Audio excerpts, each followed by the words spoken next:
ఈరోజు కూడా నేను చాలా స్పష్టంగా నేను ముఖ్యమంత్రి గారికి బహిరంగ లేఖ రాస్తున్నాను. మరి ఈరోజు నేను రాసేటువంటి బహిరంగ లేఖ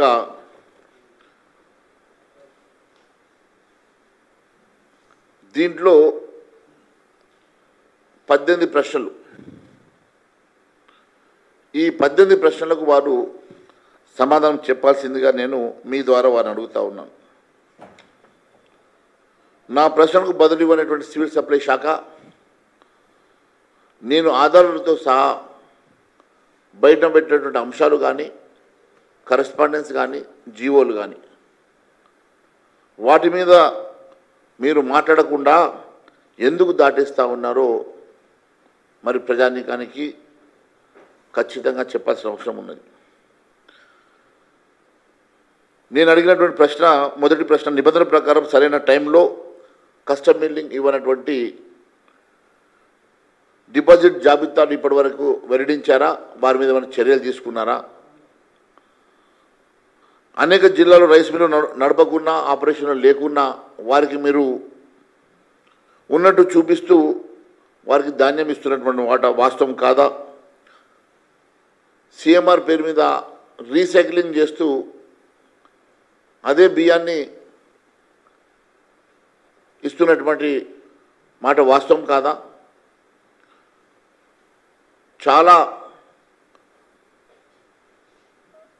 చాలా గ్రామాల్లో పీడిఎస్ కింద ఇచ్చేటువంటి రైతులకు బియ్యానికి బదులు కిలోకి 10 రూపాయల చొప్పున కస్టమర్స్కి ఇచ్చేసి వారి వేలుముద్ర తీసుకున్నటువంటి మాట వాస్తవం కాదా? మరి వీటన్నిటికీ తగినటువంటి ఇన్ఫ్రాస్ట్రక్చర్, దాన్ని ఆపే ఇన్ఫ్రాస్ట్రక్చర్ మీ దగ్గర ఉన్నదా? మరి రాష్ట్ర వ్యాప్తంగా మీరు ఇచ్చిన స్టాక్స్ ఆ మిల్లులలో అవైలబుల్ ఉన్నాయా? ఉంటే ఏ మేరకు ఉన్నాయి? లేకుంటే ఏం చర్యలు తీసుకున్నారు? లేకుంటే ఏ రకంగా రికవరీ చేస్తూ ఉన్నారు? అది గత ప్రభుత్వం ఇచ్చిందా, ఈ ప్రభుత్వం ఇచ్చిందా? కానీ స్టాక్స్ ఒకసారి మీరు ఇచ్చిన తర్వాత సిఎంఆర్ కింద బియ్యాన్ని రిటర్న్ తీసుకోవడమో, లేకుంటే వారి దగ్గర నుంచి కాస్ట్ తీసుకోవడమో చేయాల్సినటువంటి ఈ రాష్ట్ర ప్రభుత్వం మళ్ళీ వారి తోవలోనే నడుస్తున్నారా, లేకుంటే మీ అనుకూలంగా దీన్ని మార్చుకుంటున్నారా? సమాధానం చెప్పాల్సిన అవసరం ఉన్నది. మరి సరైన టైంలో మిల్లర్లు ఇవ్వకుంటే, మోసాలు చేస్తూ ఉంటే ఏ రకంగా అడ్డుకుంటున్నారు?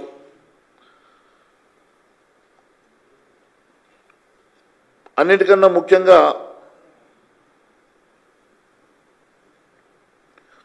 దీనివల్ల సివిల్ సప్లైస్ ఎంత నష్టాలు ఉంది, మరి ఎంత వడ్డీ కడతా ఉన్నారు? ఎందుకు మీరు 22,000 కోట్ల రూపాయల బకాయిల్ని వారి దగ్గర వసూలు చేయలేని ఈ ప్రభుత్వం లోపాయికారి ఒప్పందం వారితో ఏం చేసుకుంటున్నారో బయట పెట్టాలని అడుగుతా ఉన్నాం.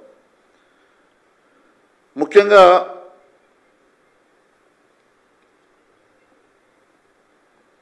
మొన్న జనవరి 25వ తారీఖు రోజు నేను మొన్న బయటపెట్టినట్లు, జనవరి 25వ తారీఖు రోజు మీరొక జీవో ఇష్యూ చేసి, జీవో ప్రకారం టెండర్ కాల్ఫర్ చేసినట్టుగా దానికి ఒక గైడ్లైన్స్, దానికి కావాల్సినటువంటి ఒక కమిటీని ఎగ్జిక్యూట్ చేసినట్టుగా మీరు ఏదైతే దాంట్లో మెన్షన్ చేశారో,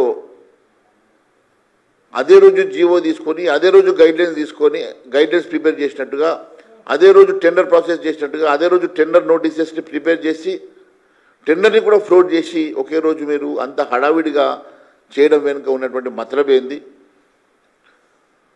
దాని తర్వాత మీరు కేంద్రానికి లెటర్ రాసి ఎఫ్సిఐని ఎక్స్టెన్షన్ టైం అడిగి జనవరి 15th వరకు వారు ఎఫ్సిఐ సమయాన్ని కోరితే మే 15 వరకు ఎఫ్సిఐ సమయం ఇచ్చింది.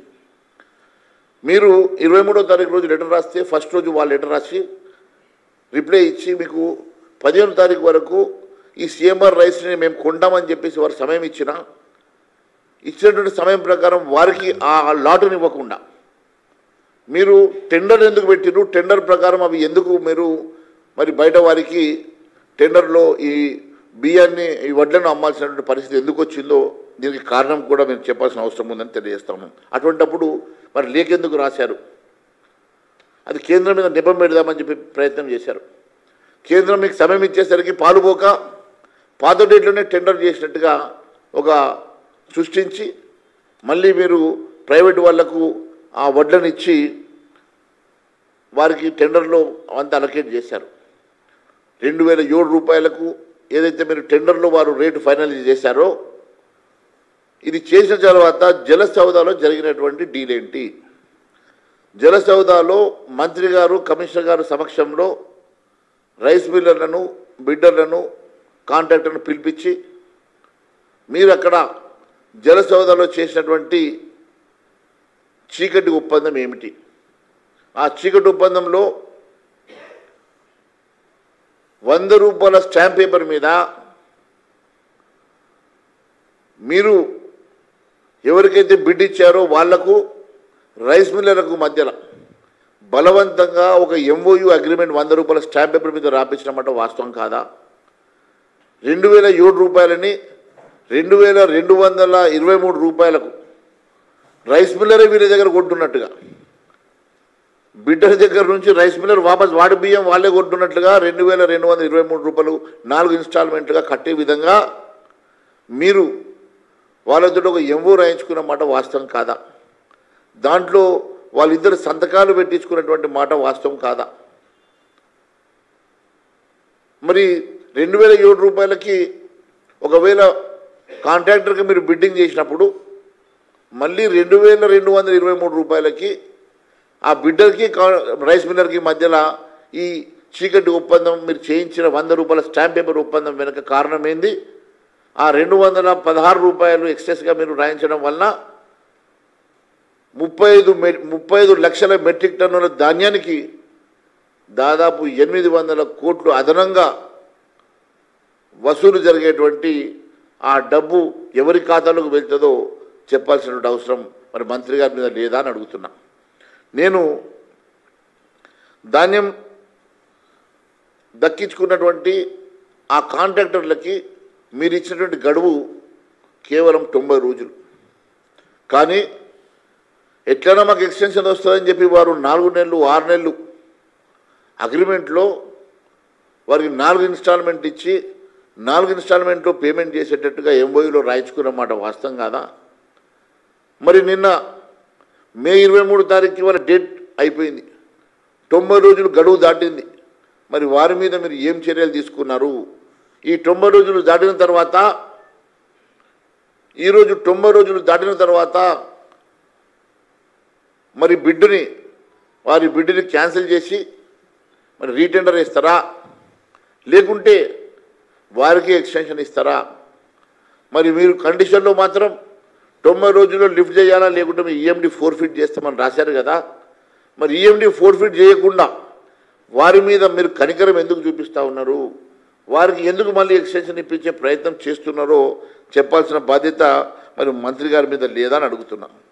అంతేకాకుండా మరి మీరే ఒక లెటర్ రాశారు. ఏ రోజంటే 30వ తారీఖు, ఏప్రిల్ 31వ తారీఖు రోజు మీరు లెటర్ రాశారు. ఈ బిడ్డర్లకి 90 రోజుల్లో మొత్తం ధాన్యాన్ని లిఫ్ట్ చేస్తామని చెప్పారు. మీరు 68 రోజులైనా మీరు ఒక్క సంచికి కూడా మీరు ధాన్యాన్ని లిఫ్ట్ చేయలేదు.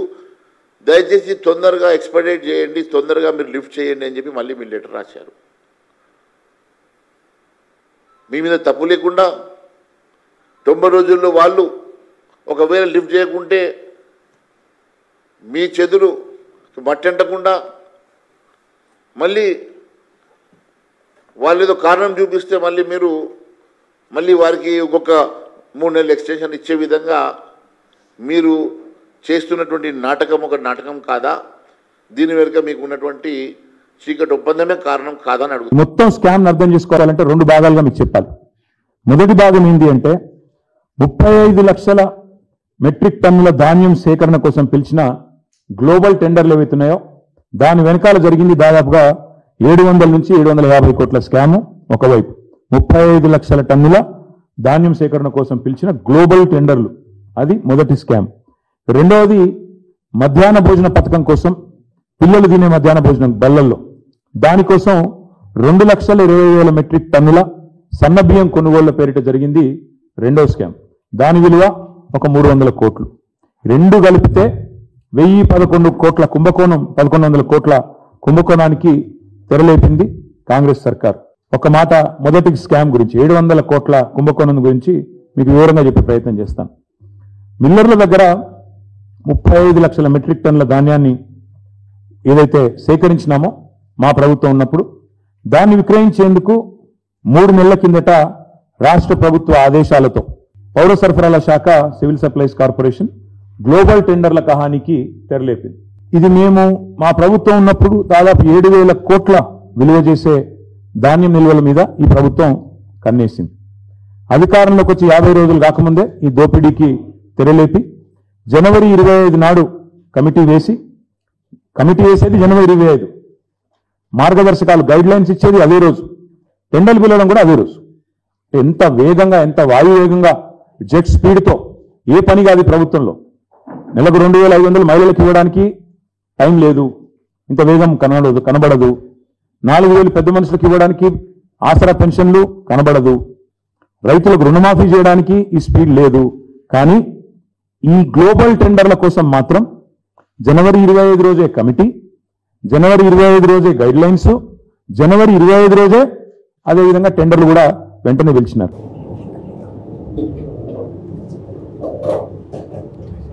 100% ఇవన్నీ అబద్ధాలే. అంటే ఒక నయా పైసా కూడా ఇలా నిజం లేదు.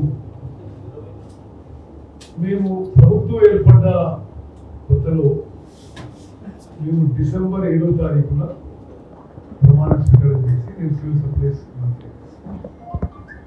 రివ్యూ చేస్తే గత ప్రభుత్వం సివిల్ సప్లై శాఖని ఏ విధంగా వదిలిపెట్టిందంటే పూర్తి కియాటిక్ పరిస్థితి, అస్తవ్యస్త పరిస్థితి. సివిల్ సప్లైస్ కార్పొరేషన్ లోన్ 58,000 కోట్లు, సివిల్ సప్లైస్ కార్పొరేషన్ లాసెస్ 11,000 కోట్లు. సివిల్ సప్లైస్ కార్పొరేషన్ దగ్గర నుంచి రైస్ మిల్లర్ల దగ్గర ధాన్యం without security, without bank guarantee, any provision 20,000 కోట్ల ధాన్యం వదిలిపెట్టిపోయింది. ఆ స్థితిలో సివిల్ సప్లైస్ శాఖ, సివిల్ సప్లైస్ కార్పొరేషన్ మాకు అప్పచెప్పి గత 6 నెలలుగా పరిస్థితిని చక్కదిద్దడానికి అన్ని విధాలుగా రైతులకి, కన్స్యూమర్స్ కి మేలు చేసే ప్రయత్నం చేస్తుంటే పూర్తిగా అబద్ధపు మాటలతో, అసత్యాలతో మమ్మల్ని ప్రజల్లో బదనాం చేసే ప్రయత్నం చేస్తున్నారు. అవన్నీ అబద్ధాలు, అవి తీవ్రంగా ఖండిస్తున్నారు. కొన్ని విషయాలు మీకు చెప్పాలి. ఇప్పుడు జరుగుతున్న ధాన్యం కొనుగోలు విషయంలో గత ప్రభుత్వం కంటే మేము ముందు మొదలు పెట్టినాం, ఎక్కువ కేంద్రాలు ఓపెన్ చేసినాం, ఎక్కువ కొనుగోలు చేసినాం. రాష్ట్ర వ్యాప్తంగా 4-5 రోజుల్లో రైతులకు పైసలు అందే విధంగా చేసినాం. మొన్న కేబినెట్ లో ముఖ్యమంత్రి రేవంత్ రెడ్డి గారి నాయకత్వంలో ఒక విప్లవాత్మక స్టెప్ తీసుకొని ధాన్యం తడిచిన ధాన్యాన్ని, దెబ్బతిన్న ధాన్యాన్ని ఎంఎస్పి ధరకి కొనుగోలు చేస్తాం. అది ఎఫ్సిఐకి సప్లై చేయలేకపోయినా ఆ నష్టాన్ని ఈ ప్రభుత్వం భరిస్తుందని చెప్పి కేబినెట్ లో తీర్మానం చేసి కలెక్టర్లందరూ కూడా చెప్పడం జరిగింది. ఇది ఎన్నో ఏళ్ల అనుభవంతో మీకు చెప్తున్నా, ఇది చాలా అరుదైన విషయం. అన్సీజనల్ అకాల వర్షాల్లో, వడగండ్ల వానలో తడిసిన ధాన్యాన్ని ప్రభుత్వం ఎంఎస్పి ధర కొని ఆ జరిగే నష్టాన్ని మరి ప్రభుత్వం గురించి రైతులకు ఇబ్బంది కాకుండా చూసిన ప్రభుత్వం మాది. ఎవరో హెల్ప్ లైన్ పెట్టినాం. అదేవిధంగా ఈ తాలు తరుగు అనే విషయాల్లో ఏళ్ల తరబడి వస్తున్న విషయం ఇది. బీజేపీ భారత రాష్ట్రాల్లో ఉంది. మిషన్ కట్టింగ్ లో కొంత ఆ ధాన్యంతో సహా కొంత హస్కు కింద పడబెట్టినప్పుడు కొంత మట్టి పదాలు ఇవన్నీ అట్లా వచ్చినప్పుడు మేము వీలైనంత వరకు క్లీనింగ్ చేయించి ఆ తాలు తరుగు మినిమం లో మినిమం చేయాలని ఒక స్పెషల్ డ్రైవ్ గా తీసుకున్నాము. గత ఈ తాలు తరుగు విషయంలో ఈ ప్రభుత్వం చర్యలు తీసుకొని రైతులకి లాభం జరిగే విధంగా మేము చర్యలు తీసుకుంటే ఒక పెద్ద మనిషి అంటాడు 10% తాలు తరుగు మీరు కావాల్సుకొని చేస్తున్నారు. ఉన్న 7,200 మహిళా సంఘాల ప్రొక్యూర్మెంట్ సెంటర్స్ ఉన్నాయి, 3,000 మిల్స్ ఉన్నాయి. ఏది ఈ కొనుగోలు ఆపరేషన్స్ లో ప్రొక్యూర్మెంట్ ఆపరేషన్ మేము కమిషన్ తోపినమాట 1000 కోట్లు నేను తీసుకున్నట 100 కోట్లకు పంపిస్తున్నట. ఇంత పచ్చి అబద్ధం దుర్మార్గపు నీచమైన మాటలు వాడు ఉపశమనం కాదు చెప్పి డిమాండ్ చేస్తున్నారు. మరి ఢిల్లీకి పైసలు పంపించారు. మరి వాళ్ళు ఢిల్లీకి పైసలు పంపించి కొత్తగా బీజేపీలో చేరుతారు కొనుక్కున్నావు కానీ మాకు సంస్కృతి లేదు. ఉత్తమ్ కుమార్ రెడ్డి అసలు కాదు. అదేవిధంగా మేమేమి ధాన్యం కొనుగోలు కోసం రాష్ట్రంలో ప్రభుత్వంలో పెద్దలు కలిసి బయటనేమో కొనుగోలు విషయం మాట్లాడి లోపల రూమ్లో పోయి వాళ్ళ భూముల విషయం మాట్లాడే సంస్కృతి కూడా మాది కాదు. మరి ఈ విధంగా చేసిన వాళ్ళు పూర్తిగా అబద్ధపు ప్రచారం.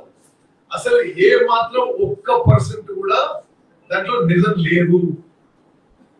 అదేవిధంగా వాళ్ళు ఏమంటారు 1,30,00,000 మెట్రిక్ టన్నుల ధాన్యం కొనుగోలు అయిందట. అసలు కనీస మినిమం ఫిగర్స్ ఒక ప్రిపరేషన్ కూడా లేదు. అసలు ఆ రోజుకి కొన్న ధాన్యం మొత్తం కూడా 30,00,000 మెట్రిక్ టన్నులు. పెద్ద ఎత్తున ప్రశ్నలు పెట్టి 1,30,00,000 కొనమని చెప్పిందంటే ఆ రోజుకి 1/4. సో దీని మీద ఏంటంటే ప్రధానంగా ధాన్యం కొనుగోలు విషయంలో ఎక్కడ అవినీతి జరగకుండా రైతులకు మేలు జరిగే విధంగా మా ప్రభుత్వం ముందుకు పోయింది. మీరు చేస్తున్న ఆరోపణలు అన్ని తప్పు. ఎవరన్నా తాలు తరుగు కింద ప్రొక్యూర్మెంట్ సెంటర్లో మిల్లర్లు ఎవరైనా సరే ఎవరైనా లంచాలు కమిషన్ తీసుకుంటే కఠిన చర్యలు తీసుకుంటామని చెప్పి కూడా మీ ద్వారా రైతులకు తెలియజేస్తున్నారు. అదే విధంగా ఇంకో పెద్ద మనిషి పదే సన్న బియ్యం ఉన్నారు, ఇంత ఉన్నారు, 6 ఉన్నారు, 350 కోట్లతో పెట్టరు. ఓకే, సన్న బియ్యం ఒక్క గింజ కూడా కొనలేదు. ఒక్క గింజ కూడా కొనలేదు. ఒక్క గింజ సన్న బియ్యం కొనలేదు. ఒక్క గింజ సన్న బట్టలు అమ్మలేదు. మరి మీరు ఏదో చూసుకొని 50 రూపాయలు ఉంది, నేను 30 రూపాయలకి ఇస్తా, నేను 45 రూపాయలు ఇస్తా. నేను ఒకటే చెప్తున్నా, మీరు అన్నారు కదా బీజేపీ నుంచి మహేశ్వరి గారు, టీఆర్ఎస్ కేటీఆర్ మార్కెట్ లో ఇంత. ఎస్, ఓకే, 42 రూపాయలకు మీరు ఇవ్వండి. మీరు ఎంత సన్న బియ్యం వేస్తే అంత సన్న బియ్యం ఈ ప్రభుత్వం కొనుగోలు చేస్తుంది. టెండర్ కండిషన్స్ ప్రకారము ఫోర్టిఫికేషన్ చేయాలి, గన్నీ బ్యాగ్స్ చేయాలి, ట్రాన్స్పోర్టేషన్ చేయాలి. దాని ప్రకారం టెండర్ కండిషన్స్ ఒప్పుకొని చేయండి. మీరు ఈ సన్న బియ్యాన్ని 40 మీరు చెప్పిన ఫిగర్ 42 రూపాయలకి మీరు ఎంత ఇస్తే అంత ప్రభుత్వం వెంటనే కొనుగోలు చేస్తాము.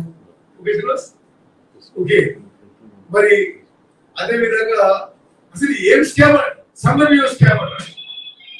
అసలు సన్న బియ్యం స్కామ్. ఒక్క గింజ కొనలేదు, ఒక్క రూపాయి ఖర్చు పెట్టలేదు. మేము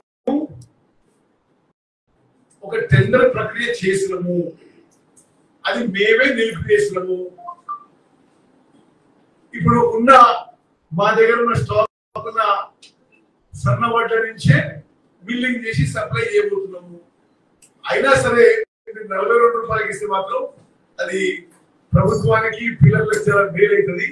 మేము ఏమైతే టెండర్ కండిషన్ పెట్టినామో ఆ టెండర్ కండిషన్స్ లో మీరు అన్ని యాక్సెప్ట్ చేస్తే 42 రూపాయలకు సప్లై చేయమని చెప్పి మేము బహిరంగంగా 2 పార్టీలకు కూడా మేము